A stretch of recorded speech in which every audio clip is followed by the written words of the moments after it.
고린도후서 6장 17절에서 18절입니다. 구원의 투구와 성령의 검 곧 하나님의 말씀을 가지라. 모든 기도와 간구를 하되 항상 성령 안에서 기도하고 이를 위하여 깨어 구하기를 항상 힘쓰며 여러 성도를 위하여 구하라. 아멘. 마지막 하나님의 전신갑주 마지막 시간입니다. 오늘은 구원의 투구를 다루도록 하겠습니다. 여기서 중요한 게 구원입니다. 구원의 투구라는 거예요. 투구는 뭐를 보호하죠? 머리를 보호합니다. 머리는 뭐하죠? 생각하죠? 사고하는 부분입니다. 우리의 모든 행동은 우리 생각, 우리 머리에서 조절이 되죠. 그래서 신체의 다른 부위보다 가장 적에게 노출되어 있는 부위 중에 하나가 뭐냐? 머리입니다. 문제는 머리는 작은 충격으로 치명상을 입을 수 있는 부위예요. 그래서 사탄이 주로 머리를 향해서 공격을 합니다. 우리가 이제 컨퍼런스 할 때 신앙의 종교화를 막으라는 주제를 할 텐데, 오늘날 한국교회 내의 그 종교화 현상은 그냥 갑자기 종교화 현상이 되는 건 아니고 세속화의 결과물입니다. 그러니까 교회 안에 분별과 구별과 능력의 성벽이 무너지고 더 이상 세상과 교회가 구별이 사라지고 된 다음에 당연히 있게 되는 것은 당연히 뭐밖에 없어요? 종교화되는 겁니다. 기독교 신앙이 종교화되는 거, 이것은 이 땅에 희망이 없다는 거예요. 왜 그러냐면 정말 살아서 역사하신 인격주신 하나님을 만나고 그 하나님의 나라에 대한 그 갈망함을 가지고 그 아버지의 뜻이 나의 뜻 되어져서 이 세상에서 하나님께 영광을 드리는 삶을 살다가 주님이 부르시면 하나님의 나라에 가면 그 사람이 바른 인생을 사는 건데, 오늘은 그것이 아니라 하나님은 나를 위한 하나님이 되어져 버리고 그 나를 위한 하나님이기 때문에 결국은 내가 원하는 대로 내 생각대로 내 마음대로 모든 것을 움직이는 거예요. 최근에 우리 교단에서 아주 부끄러운 하나 있는데, 그게 뭐냐면 소녀시대가 한참 뜰 때, 그래서 뭐 지지라든지 막 그런 걸 살릴 때 교단 본부에 교단에서 그랬다는 거 아니에요. 교단 중진들이 어떤 교수님 한 분에게, 총신대 교수님 한 분에게 소녀시대와 같은 걸그룹 혹은 그 아이돌을 연구를 해서 선교적으로 어떻게 하면 성공할 수 있는 방법을 한번 연구해 보시오라는 과제를 준 거예요. 여기서 우리가 이제 두려워해야 할 게 뭐냐면, 걸그룹이나 아이돌 남자들 보이그룹이나 그런 애들을 통해서 사람들이 열광을 하니까 그 열광하는 것을 연구를 해서 우리가 기독교처럼 잘 이해해 봅시다. 언뜻 들으면 아무 문제 없어 보여요. 그렇잖아요. 문제는 뭐냐면, 좋은 의미로 이거를 해석하면 세상과 촉점을 가져서 그걸 통해서 복음 전달을 효과적으로 해서 그걸 극대화시키는 것을 그런 걸 연구해서 하면 되지 않을까라는 거예요. 근데 사도 바울이 말의 지혜로 뭐 하지 않았다고요? 하나님 말씀을 복음을 전하지 않았다 이제. 성령이 능력으로 했다고 합니다. 복음에 밀어나는 것으로 뭐 했다 했어요? 하나님 말씀, 하나님 나라의 복음을 전했어요. 복음은 아주 미련한 거예요. 근데 방법론을 찾다 보니까 이런 방법론을 해봅시다. 뭐가 된다고 하면, 교회의 성장이 된다고 한다면, 일종의 성장 이데올로기에 빠지면 그것을 세상 것이라 할지라도 능히 차용을 해서 그걸 잘 이용해서 쓰면 된다고 하는 것이 목회자들 머릿속에 쫙 박혀 있어요. 지금 우리를 일으킨 라이저 코리아 그쪽 말고 거기 교회를 거기 선교단체를 아주 많이 지원했던 우리 같은 교단 이은교회 큰 목사님이 소위 크리스찬 연예인들이라고 하는 사람들을 불러다가 그 앞에서 세상 노래를 막 부르게 하는 거예요. 왜요? 그 집회에 많은 사람들이 오도록 해야 되니까. 교회 안 다니는 아이들, 유명한 아이돌, 유명한 연예인을 불러다가 모이게 해서, 그래서 그이들에게 복음을 전해서, 그 복음을 전해서 그이들이 이제 예수님을 믿게 하면 좋지 않느냐. 일종의 이게 소위 복음주의자들이 하는 행태예요. 이걸 누가 했었냐? 이미 영국교회가 그 일을 했었고요. 이미 미국 교회는 말할 것도 없이 했어요. 결과는 뭐였느냐? 오히려 교회가 오히려 세상 문화에 정복을 당하고 점령을 당하고 그랬어요. 사탄은 우리에게 꼬드깁니다. 이렇게 우리의 머리를 공격을 해요. 야, 좋은 게 좋은 거야.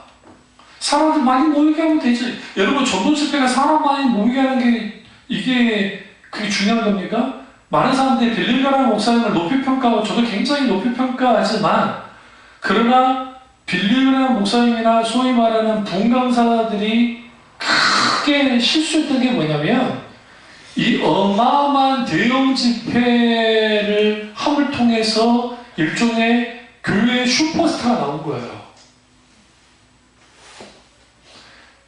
그것도 예수님처럼 뭐 그렇게 몰려든 게 아니라 어쨌든 기획을 하고 어떻게 해가지고 모여서 그 집회 자체는 나쁘지 않은데, 많은 신학자들이 교회가 거대해지고 이런 대형 집회를 통해서 뭔가를 해보겠다고 하는 그런 발상 자체가 하나님의 부흥의 역사가 나타날 때 빼놓고 그렇게 해서 뭔가 하겠다고 하는 그 자체가 긍정적인 것도 아주 많지만 부정적인 것도 아주 많았다는 거예요. 그게 인간의 지성을, 생각을, 머리를 사탄이 공격합니다. 이거 어떻게든 하나님께 영광 드리면 돼. 어떻게 이렇게 좋은 결과 나오면 되잖아. 과거는 이런 거 아니에요. 교회 건축할 때 땅 미리, 요즘에는 이제 그런 것도 없지만 한참 개발이 있을 때 불법적으로 교회들이 천막 쳐놓고 뭐 해가지고 아파트 딱지 나오면 그 딱지 해가지고 팔아가지고 교회 짓고, 결국 내가 교회 짓 거니까 뭐 그게 문제가 되냐? 그러니까 탈법, 불법을 저질러도 그것이 문제가 되지 않을 거라는 생각을 하는 거예요. 뭐만 되면요? 교회에 이익이 된다면. 우리 교단의 가장 큰 교회, 장로교 중에 세계에서 가장 큰 교회가 서초동에 하나 있는데, 그거 뻔히 불법이라고 시민단체에서 그렇게 했었는데, 그 구청장 같은 사람들은 정치인이니까 이 사람들 편을 먹고 살잖아요. 국회의원도 마찬가지고. 그러니까 허가 다 내준 거야. 이게 뒤집혔잖아요. 법원에서 원상복귀해라. 근데 또 이렇게 말합니다. 그게 불법이냐. 결국은 서울시민을 위해서 다 하고 하는 거 아니냐. 아니, 그 탐심이죠. 지하철이 그쪽으로 쉽게 들어갈 수 지하철 통로를 통해서 교회로 들어갈 수 있는 그 공간을 불법 점유했단 말이에요.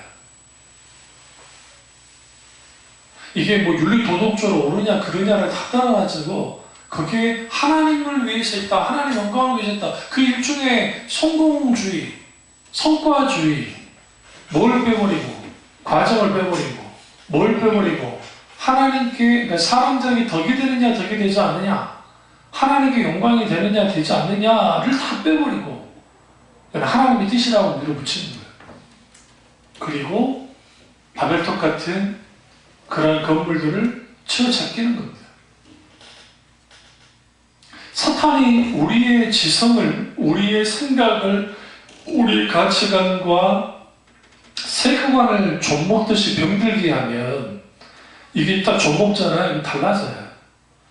그러니까 우리 총시대 교수님 한 분 계셨는데, 김아무개 교수님 계셨는데, 그분이 그 어떤 큰 교회에 이제 그 협력 목사로, 저 교수님들이 그렇게 많이 하시거든요.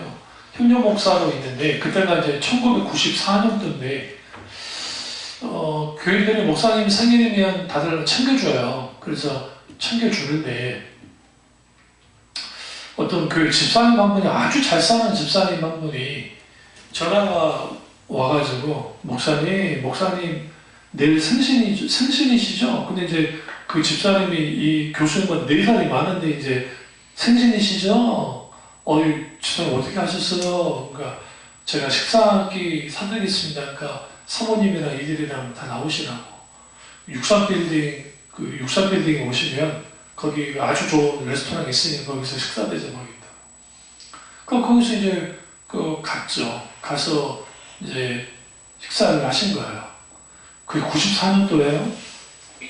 그리고 식사값을 옆에서 딱 봤더니 그 당시 돈으로 24만 원. 그분이 전임 강사로 강의하고 있을 때인데 그때 월급이 77만 원인가 78만 원인데 24만 원. 그러면서 상류층의 삶을 경험했다 하면서 우스갯소리를 말한 적이 있는데 이렇게 좀 교회가 커지고 우리 생각에 막 수천 명 되는 목사님들만 그럴 게 아니라 불과 200~300명만 돼도 강남 쪽에 기업은 100명만 넘어도 떵떵거리고 살고 있어요. 월급 그만큼 헌금 많이 나옵니다. 그러니까 강남에 100명의 교인이 옛날에 그랬어요. 요즘 어찌인지 모르지만 강남에 있는 100명의 교인이 강북 지역에 있는 1000명의 교인보다 헌금을 많이 한다기 때문에 그런 시절이 있었어요. 그런 시절. 그러니까 생각하는 게 달라요. 가치관이 달라요. 세계관이 달라요. 사탄은 그걸 통해서 어떻게 만드느냐? 좀 더 크고 좀 더 넓고 좀 더 높게 되기를 원해요. 예수님의 케노시스, 자기를 부인하고 자기를 낮추고 경외함을 가지고 겸손하게 하고 적어도 많은 하나님의 사람들을 말했던 것처럼 검소하게 살아가는 삶, 그런 것들은 찾아보지 못하게 되어 있다는 거예요. 그게 뭘 어떻게 하는 겁니까? 사탄이 공격을 하는 거예요. 우리 구원의 투구가 없으면 무방비 상태로 공격을 받아요. 노래. 어저께 제가 평양 공연을 일부러 좀 봤는데 보면서 느낀 게 뭐냐면 여러분 북한 선정 선동부들이 노래하고 막 해가지고 무슨 예술단인가 무슨 있잖아요. 예술단들 해가지고 우리랑 문화적으로 음악적으로 충돌하는 누가 있을 것 같아요? 우리가 이겨요. 이거는 상대가 안 돼요. 거기는 통제된 상태에서 있으니까 우리 권사님이나 되시니까 와 잘한다 하시지 그 어른들은 좋아하게 돼요. 그게 왜 그래? 향수를 부를 거예요. 우리 권사님 연세에 있을 때 70년대 80년대 그걸 향수를 불러일으키기 때문에 아주 좋아요. 막 눈물도 흘려요. 그런데 요즘 젊은 친구들, 제 나이 또래 사람들한테 하면 뭔 눈물에 어떻게 쳤다이로 노래를 불러요 그래요. 진짜로. 상대가 안 돼요. 상대가. 근데 여러분, 그런 문화전쟁이 교회 안을 향해서 세상에 하고 있는 것 같습니까? 한국은요, 최첨단 달라요.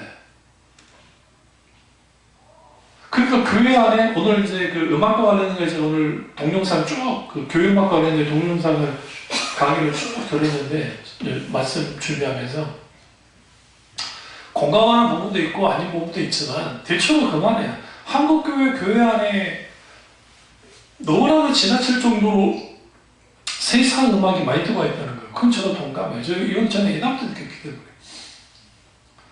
그 들어와서 그게 뭐냐 마치 이거예요. 거기다 하나님 종교적인 소위 말하는 가사만 있을 뿐이지 그거 없어도 충분히 사람들을 어떻게 멜로디만 가지고 박자만 가지고 사람들을 흥분시킬 수 있어요. 그것을 누가 경계했느냐? 교육주의자들 경계했어요. 음악이 주는 힘은요 어느 정도냐면 사람들을 확 뒤엎습니다. 미국하고 소련에 한참 냉전해가고 있다가 이제 서로 교류하게 될 때 일본의 미국에서 누구를 보내냐면 락구를 보냈어요. 락구를 보내가지고 그거를 방송을 해준 거예요. 그때 무슨 일이 오는지 아세요? 소련이 뒤집어졌어요. 젊은이들이. 이후에 빅토르 최라고 하는 아주 유명한 우리 고려인 고려인이 유명한 락 가수가 나왔는데 그런 그게 막 유행했다고요. 그러니까 사탄이 교회를 정복의 대상으로 두고 그 교회의 구성이 누구예요? 교인들이죠. 에클레시아라고 할 때는 밖에서 불러들인 그러니까 낸 자들의 모임이에요. 그러니까 교회는 건물이 아니에요, 사실. 신자의 모임 자체가 교회인데 이 교회의 구성원인 교인들 머리 하나하나씩 그 머리를 어떻게 하느냐 공격하는 거예요. 사상을 가지. 세상 음악을 들여야 되느냐 말아야 되느냐. 응? 이런 음악을 불러야 되느냐 부르지 말아야 되느냐. 이 구분을 어떻게 할 수 있어요? 어떤 사람들은 실제로 그렇다잖아요. 그 어떤 전도사 한 분이 교사가 있는 교회 교육전도사의 한 분이 그 아이를 꾸러 어떤 애를 이제 가사가 너무 선정적이고 문제 있다고 이제 비판했는데 애들이 볼때처럼 몰려와가지고 팬인 애들이 와가지고 막 따지더라잖아요. 그러다가 그 다음 주에 그 상당수 애들 교회 안 나와버려요. 그런 전도사 밑에 있을 수 없다. 그게 한국교회 현실이에요. 미국의 이번 조사가 얼마 전에 조사 가운데 왜 젊은 청년들이 교회를 떠납니까? 라는 설문조사를 했을 때 우리는 다 이렇게 생각한 거예요. 교회의 고리타분한 교리 공부 때문에 그것 때문에 그래서 사람들이 안 올 거라고 했는데 의외의 대답이 나왔어요. 교회가 더 이상 성경을 가르치지 않기 때문이다. 더 이상 교회가 성경을 가르치지 않는다는 거예요. 더 이상 진리를 가르치지 않는다는 거예요. 그러니까 뒤로 돌아다 보니까 이게 무슨 교회야. 이게 세상이랑 교회랑 다를 게 없는데 굳이 여기 뭐 하나님 어쩌고 저쩌고 하는데 세상과 다를 게 없는 거예요. 굳이 교회 다닐 필요가 없다라고 상당수의 젊은 청년들이 미국 청년들이 그 말을 한 거예요. 그러니까 그 부분에 대해서 연구했던 그 젊은 목사님이 뭐라고 하냐면 어느 날인가 설교 시간이 줄어들기 시작했고 어느 날 성경 공부보다는 이제는 그 친구들이 좋아하는 것들 뭐 모임을 가져주고 프로그램을 돌리고 그런 곳으로 교회가 운영되기 시작했다는 거예요. 사탄은 우리에게 이렇게 공격을 해요. 야, 사람들을 끌어모을 수 있으려면 뭔가 재미있고 신나고 즐거워야 돼. 그리지 않으면 안 돼.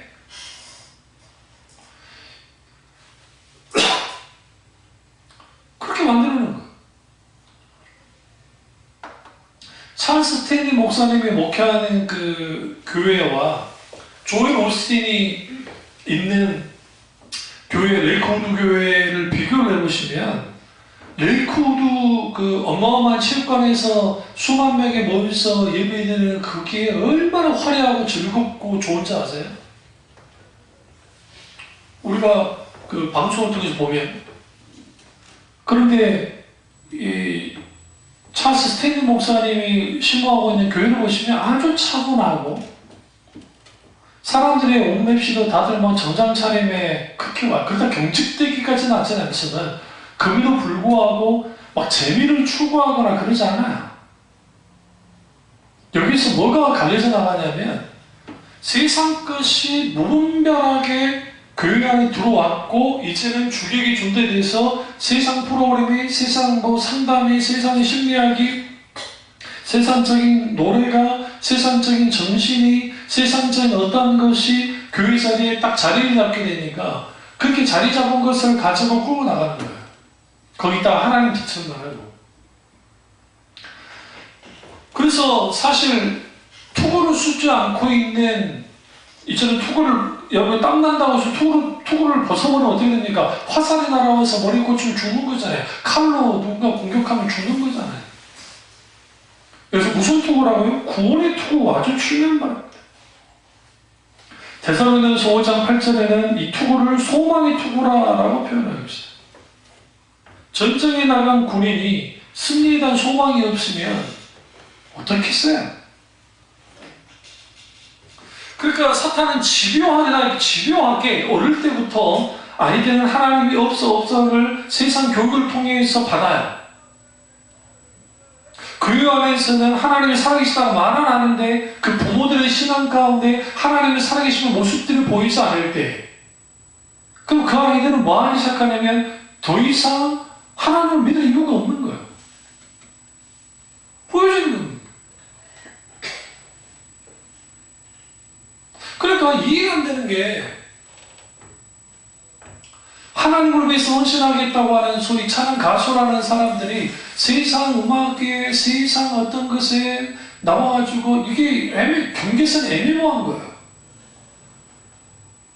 자기 그 사람 말로는 자기는 하나님의 사역자라고 말하는데, 그래서 이렇게 자기 합리화를 시키더라고. 나는 세상에 알려져서, 그리고 세상 노래를 부르기도 하지만 나는 이걸 통해서 하나님 그분의 영광을 드리고자 한다.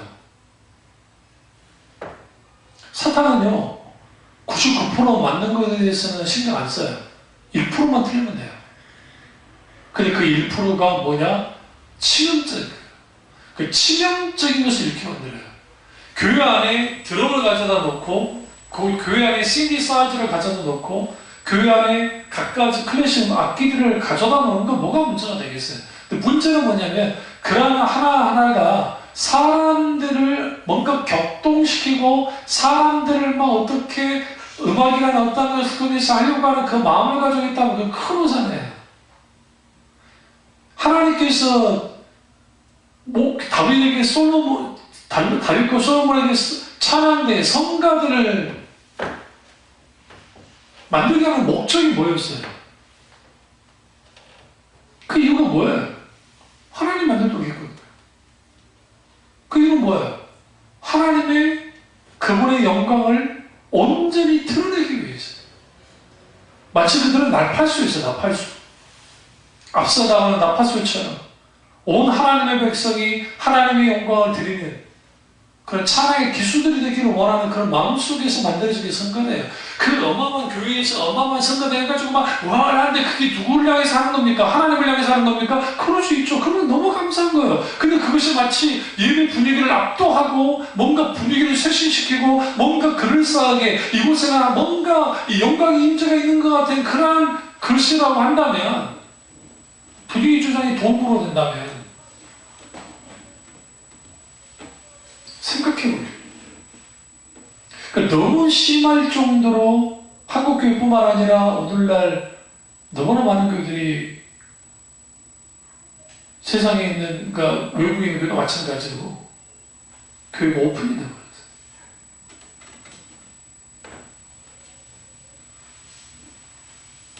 그러니까 진리가 더 이상 발버릇칠 자리도 없는 거예요. 이게 다 뭐냐? 구원의 투구를 쓰지 않아서 그렇습니다. 머리를 지키지 않기 때문에.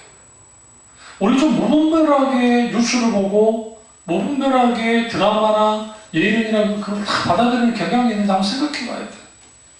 그게 참 연예인들이 연예인 생활하지 말라는 게 아닙니다. 할 수 있습니다. 요즘 먹는 게 대세잖아요. 먹는 방송. 근데 그거 아세요? 특별히 카톨릭은 그 과식에 대해서 그 탐심으로 보고 제로 7제약 중에 하나로 보는데, 개신교에서는 막 과다하게 먹는 데 집착하는 것에 대해서 뭐 죄라고 하는 경우는 없잖아요.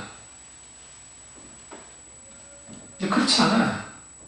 이게 먹는 것뿐만 아니라 그것이 예능이든 그것이 스포츠이든 그것이 뭐 어떤 것이든 간에 과도하면, 과도하고 있어요. 너무 과도한 게 이건 다 절제해야 될 것들이에요. 절제를 해야 돼요. 내가 뭔가 맛있는 음식을 못 먹으면 내 사는 이유가 없다? 그건 우상이에요. 내가 이런 스포츠를 하지 않으면 내 삶의 의미가 별로 없다? 그거 우상이에요. 책을 아주 좋아하는 사람이 내가 책을 못 보면 죽을 것 같다? 그것도 우상이에요. 왜요? 하나님보다 더 사랑하는 모든 것들은 우상이에요. 그러니까 하나님 아닌 다른 모든 것들을 사랑하는 거, 이 모든 것이 우상이라는 거예요. 이것을 분명히 교회가 가르쳐야 되고 분명히 말해야 되는데 그게 안 되는 거예요. 그러니까 사탄이 교묘하게 지성을 파괴시켜요. 아니면 지성을 변질시키든지. 그러니까 오늘날 한국교회 교인들의 상당수가 머리는 없고 가슴만 있는 거예요. 뜨거운 가슴만 있는 거예요. 감정적으로는 아주, 그러니까 우리나라 사람들만큼 정말 착한 민족도 없어요. 별로. 솔직히 말씀드리면. 나쁘지 않아요. 외국 그런다잖아요. 커피숍 같은데 가방 하나 놔두고 조금 자리 비우고 있으면 없어져 본다잖아요. 근데 우리나라 같은 경우에는 그런 거 안 가져가요. 특별히 돈놈이 있지 않은 이상은. 그러니까 참 좋은 민족인데 아주 감성적이에요. 사탄은 감정적으로 되기를 원해요. 뭐가 없기를 깊은 사유, 하나님에 대한 깊은 사유를 하고, 그리고 신앙의 여러 가지 주제들을 우리는 이 부분에서 하나님께 묻고, 그러면서 그 속에서 하나님을 향한 질문과 하나님이 주시는 해답을 가지고 계속적으로 하나님의 깊은 사유 속에 신앙생활을 해나가면 좋겠는데, 깊은 사유는 온다고 없고 그냥 감정만 남아있고, 감정적으로만 좋으면, 내가 듣기 좋으면 그것이 뭐가 되는 거야? 좀 신앙생활이 되는 거예요. 그러니까 사탄이 지성 없는, 머리 없는 이 교인들을 움직이기가 너무 좋은 거예요. 그러니까 분별력도 없어요. 분별력도. 영적인 분별력도 없는 거예요. 사탄이 우리의 머리를 공격할 때 치명적인 게 낙담시키는 겁니다. 왜 낙담시켜요? 마음이 무너집니다. 마음이 무너지게 해서 낙담케 만들죠. 그 낙담하게 되면, 낙망하게 되면 왜 문제가 되느냐? 낙망하게 되면 우리는 갈림게 되세요. 내가 하나님을 찾을 것인가, 아니면 이대로 내가 끝을 낼 것인가? 우리 생각에 하나님 찾을 것 같죠? 아니요. 많은 사람들이 하나님 찾지 않아요. 다윗의 위대함은 어디에 있냐면, 그가 잘 나갈 때든 힘들고 어려울 때든 하나님을 찾았던 사람이에요. 그러니까 하나님을 사랑하는 거예요. 여러분의 자녀도 혼을 냈는데 엄마하고 살살 비우고 오는 애가 예쁘지, 몇 번 때렸다고 성질난다고 집 튀어나가지고 가출한 애가 예쁘겠어요? 다윗은 마치 그런 사람이었어요. 하나님께 매를 맞더라도 하나님 앞에 기어 들어와요. 하나님 용서해달라고, 불쌍히 여겨달라고. 그러니까 낙심해도 금방 일어설 수 있어요. 근데 사탄은 우리에게 공격할 때 이러한 것들을, 우리의 머리를 치명적으로 칩니다. 이게 문제죠. 그리고 또 하나는 성령의 검입니다. 이 성령의 검은 곧 하나님의 말씀을 가지라. 그럼 반대로 말하면 이거 뭐가 될 수 있어요? 말씀의 검이라 할 수도 있죠. 이 하나님의 말씀, 이 말씀을 가지고, 혹은 성령의 검을 가지고 뭐 해야 되느냐? 이제는 사탄을 공격해야 돼요. 예수님이 광야에서 사탄에게 시험을 받으실 때에 예수님이 이런 말 하죠. 기록되었으되라고 하시죠. 기록되었으되가 뭐예요? 하나님의 말씀이 이렇게 기록되어 있는데 네 하나님을 뭐 하지 마라? 시험하지 말아라. 그런데 사탄에 물러가라 좀 말씀하시죠. 사람이 떡으로만 사는 것이고 하나님의 입에서 나오는 말씀으로 살이랑도 같은 일하라는 말씀을 인용하시죠. 결국은 영적 전쟁에서 승리는 말씀의 전쟁이에요. 진리 전쟁. 그러니까 이게 오늘날 문제가 되는 게 뭐냐면, 하나님의 말씀은 이렇게 말하고 있는데 현실이 아닌 것 같을 때예요. 그럼 이 부분을 우리는 하나님 말씀이 있다는 것은 그 말씀대로 살아라는 거죠. 그게 옳기 때문에. 그런데 너무 상당수의 많은, 저도 그럴 수도 있고, 적당히 타협하거나 적당히 자기에게 유리하게 맞춰서 그렇게 할 때가 있어요. 많은 경우에. 왜 그런지 아세요?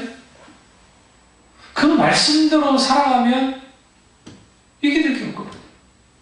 왜 미션 스쿨들이 문제인 줄 아세요? 미션 스쿨은 좋아요. 그런데 잘 들으세요? 학교는 학교 나오면 돼요. 그런데 학교가 교회가 되는 거예요. 그러니까 미션 기업 있죠. 미션 기업. 소위 말하는 하나님의 교회라고 하는 우리나라에 있었잖아요. 하나님의 교회 장로님이 세웠던. 근데 기업이 진짜 기업다워지면 돼요. 여기서 기업다워진다는 것은 세상처럼 막 그런 기업이 아니라 기독교 정신을 가지고 있는 기독교 정신에 입각한 학교가 진정 학교다워지면 되고, 그리고 기독교 정신을 가지고 있는 기업다워지면 돼요. 그리고 그 내부에 있는 사람들이 너 왜 신우에 참여 안 했어? 뭐 어차피 막 깨지 않아도, 아니 직장에서 하다 보니까 아니면 미션 스쿨을 다니다 보니까 학교가 너무 학교답고 너무 괜찮은 거예요.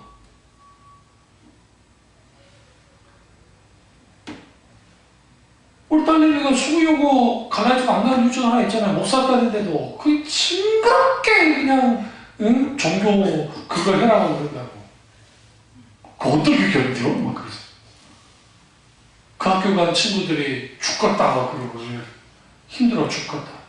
여러분 이화여대나 그네 다 체포를 들어야 돼요. 근데 그 신구호 교수님이, 총신대 신구호 교수님이 이화여대 체포를 그 강의를 이제 설교를 6주간을 가게 됐는데 첫 전날 가고 안 한다는 거예요. 대학 원장을 가가지고 원장님, 여자 교수님이시죠. 나 못하겠습니다. 그러니까 그 교수님 뭐라 하셨어요? 저도 저한테 찢어 죽이고 싶어요.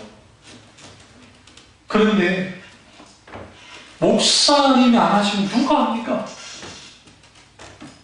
애들이요, 요즘 애들은 스마트폰하고 그건 그나마 좀 띄어있으면 괜찮은데 그냥 잔대요.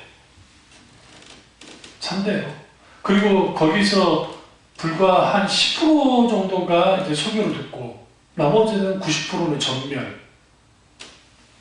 그래서 안 되겠어서 설교를 좀 바꿨다잖아요. 이제는 좀 더 애들 좀 하려고. 그래서 너는 누구나 생각하냐라고 어떤 친구한테 질문을 했대요.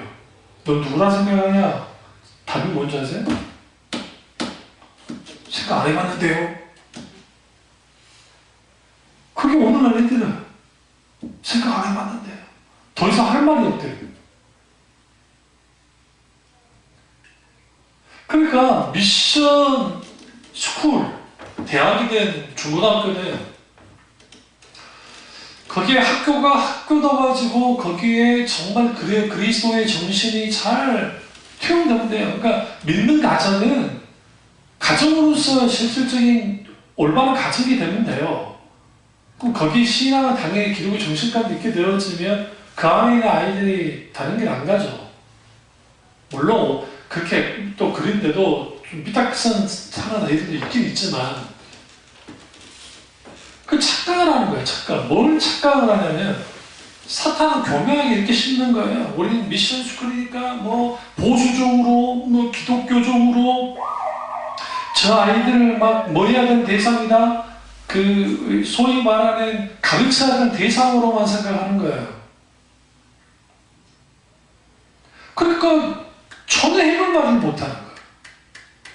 전혀.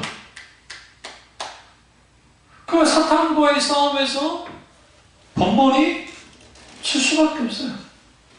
질 수밖에. 지는 거예요, 계속적으로. 왜? 말씀의 검이 없으니까. 말씀의 진리가 땅에 떨어져 왔기 때문에. 그거 아세요? 말씀하는 그런 사람들이 막상 자기들의 삶을 살아가는 걸 보면 아주 인본주의적으로 살아가고 성령의 뭐 기름 부음이다, 뭐 임재다, 그건 뭐 들은 게 아닌데 문제는 신비주의나 극단적 은사주의에 빠진 사람들이 자기들은 막 영적이다, 막 영적인 사람이다, 나는 영적인 존재다 하면서 진리에 떠나는 사람들이 너무나 많은 거죠. 말씀을 검이 녹슬어버린 거예요. 여러분, 녹슬어버린 검은 아무 쓸모 없어요. 예리해야죠. 처음에 말씀 것처럼 예리한 날카로운 검이 돼야 되죠. 그 말씀이 있어야 됩니다. 오늘날에는 성경을 알지도 못하고 있잖아요. 내용. 그런 내용이 있었나요? 어떻게 엘리야를 몰라요? 이은교 수녀님이 청년 집회에 가서 엘리야를 하시니까 손으로 말하니까 청년 몇 명밖에 없더라잖아요. 그 집회가 무슨 아예 안 믿는 애들 집회도 아니고 믿는 애들 집회인데 어떻게 엘리사를 모릅니까? 여러분 그 외국의 흔한 이름 중에 하나가 뭐예요? 엘리사예요. 일라이자 안 들어봤어요? 일라이자 그런 이름인데도 그러니까 엘리사든 엘리야든 몰라. 그러니까 영적 전쟁을 할 때 이길 수가 없죠. 그러니까 소위 교회 안에서는 자라났는데 어떤 인생의 문제나 어떤 게 생겼을 때에 과거에는 목사님을 찾아오거나 했다고 하는데 오늘날은 뭘 찾아가느냐? 인터넷 포털 사이트를 찾아가는 거예요. 스마트폰 열어서 저게 궁금하게 다 찾아봐요. 근데 거기에 글을 쓰는 사람들 중에 제대로 된 사람들이 있을 수도 있겠지만 거의 없잖아요. 그게 반기독교적이고 잘못된 것이 있으면 거기에 팍 잡히는 거예요. 원수로 그걸 통해 낚아채게 하는 거예요. 그 진리가 하나님의 말씀이 우리 가운데 우뚝 서야 되는데 그렇게 안 되는 거예요. 말씀이 예리하지 못하니까. 예리하지 못한 그 말씀으로 사탄과 싸우겠다고 하니 사탄의 눈에 비친 그 검이라는 게 뭐예요? 장난감이에요. 장난감. 장난감. 자기한테 치명상을 입힐 거라고 생각하지 않아요. 사탄이. 뭐 해버리면 진리로부터 떠나버리면 하나님의 말씀이 뒤쳐져 있게 되었습니다. 그러니까 우리가 하나님의 말씀을 중심으로 한다라는 것은 어떤 교조주의나 도구마에 빠져가지고 막 그러라는 게 아니라 살아서 역사하는 하나님의 말씀에 그 인격체적 하나님의 말씀을 내가 순복하고 감복하고 성령의 조명 가운데 깨달아진 말씀을 통해서 우리는 어떻게 어떤 상황과 환경 속에서 원수가 싸워서 이겨야 돼요. 그러면 교회가 세상 사람들에게 혹은 신자들에게 대답해 줄 수 있어야 돼요. 인간은 누구이고 Who am I? 나는 누구이고 How to live? 난 어떻게 살아야 되고 어떻게 살아야 되고 마지막 나는 내 인생의 죽음이란 어떤 것인가? 죽음이란 정의를 내려줘야 돼. 내가 무엇을 위해서 살아야 되는가? 우리 요셉에 대한 설교를 들으면서 미국에서 목회하는 강하봉의 목사님도 꿈을 꾸는 자라는 책을 썼었는데 마치 요셉이 그가 꿈을 꿨잖아요. 그 아버지나 형제들이 다 제 앞에서 절하놓고 그게 뭐가 그렇게 중요한데요? 그러니까 그 아버지와 형제들이 자기한테 좋아하고 절하는 게 그게 그렇게 중요해요? 하나님의 말씀을 바로 해석하지 않는 분들이 이렇게 해석하는 거예요. 요셉은 꿈의 사람이었고 꿈의 사람이었기 때문에 형제들로부터 미움을 받았지만 죽을 위기에서 노예가 됐고 노예된 상태에서 그 꿈을 잃지 않고 그 꿈을 계속 붙들고 하나님을 믿고 따르다가 결국은 그 꿈대로 총리가 됐고 정말 다 좋아하는 그런 인물이 됐다. 그러니까 우리는 뭘 잃지 말아야 된다. 꿈을 가지고 꿈을 잃지 말고 우리는 그렇게 살아야 됩니다. 어떻게 성경이 그렇게 말하고 있던가요? 좀 그 구절 내가 찾아주시면 보겠습니다. 다음에 제가 찾아드리겠습니다. 오늘 창세기 보시면 요셉이 그 꿈을 잊어요. 그러니까 그 구절이 있어요. 제가 뭐 찾지 않겠습니다만은 그러니까 성경이 이렇게 말합니다. 요셉이 꿈을 잊었더라 라고 성경이 말하고 있어요. 이 말은 무슨 말이에요?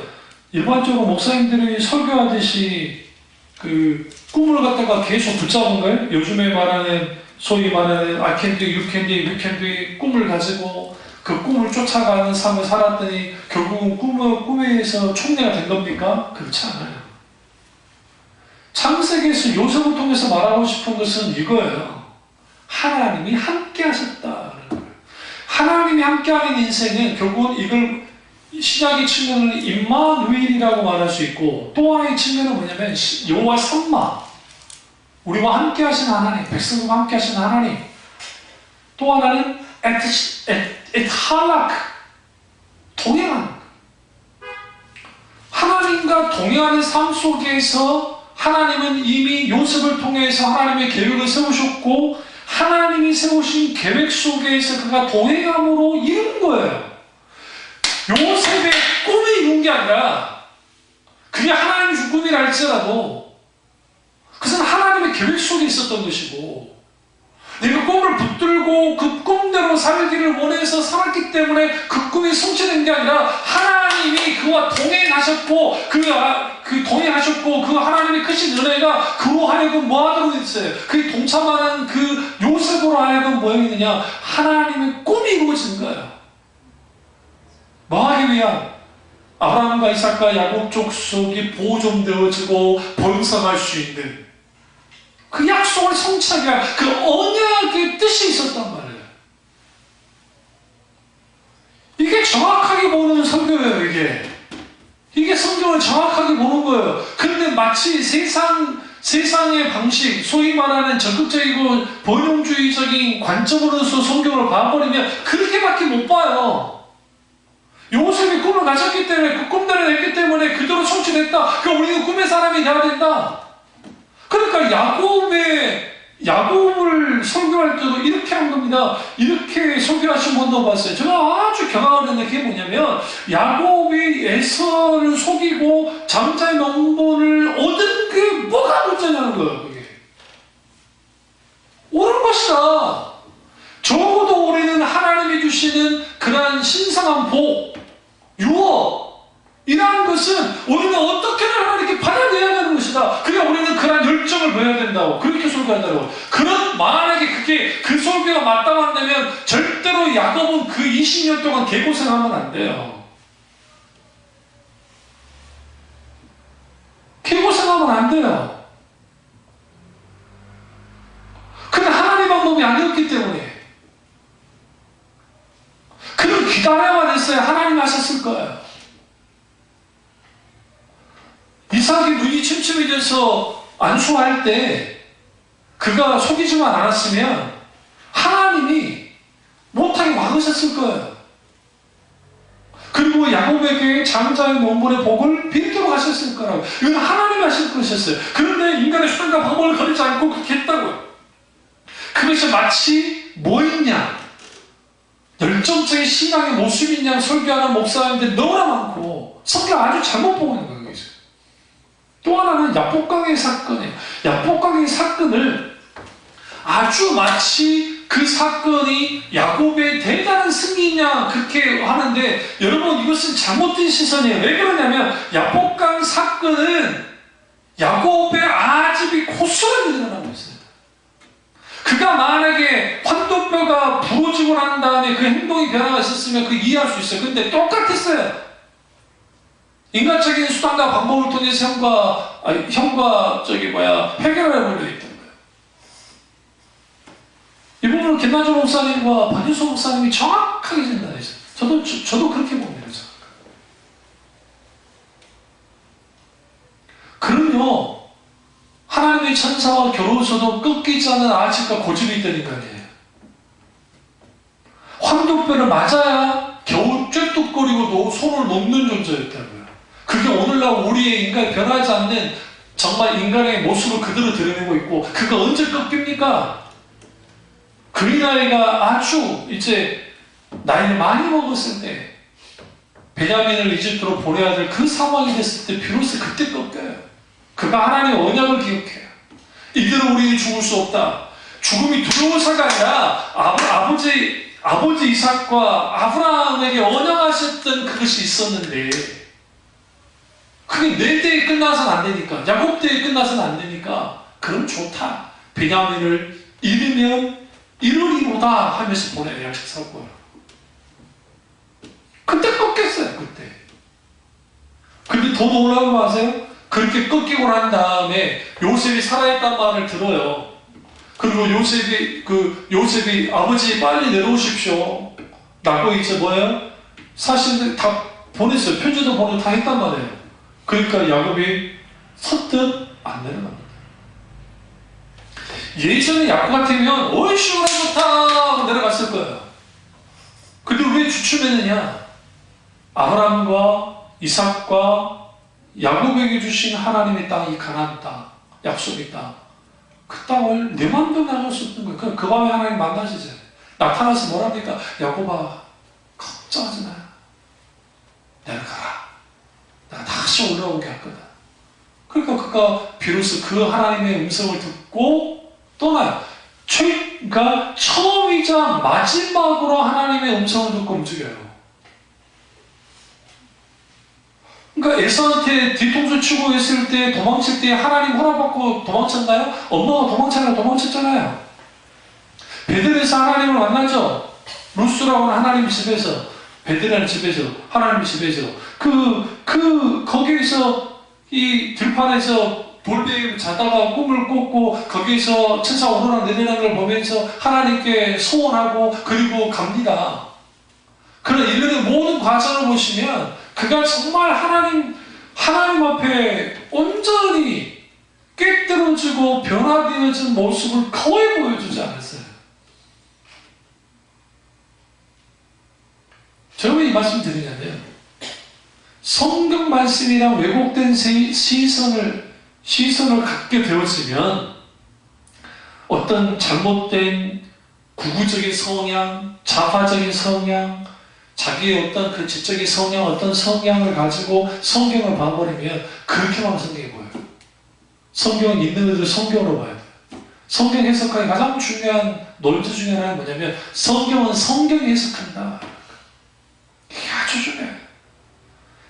그래서 우리는 하나님의 말씀이 해석되어져야 되고 말씀에서 해석된 내가 그 말씀에 강화 감동을 받고 깨닫고 성령의 조명 가운데 깨달아 알게 되는 그 말씀으로 가지고 나아갈 때 원수와 싸워 이기는 거예요.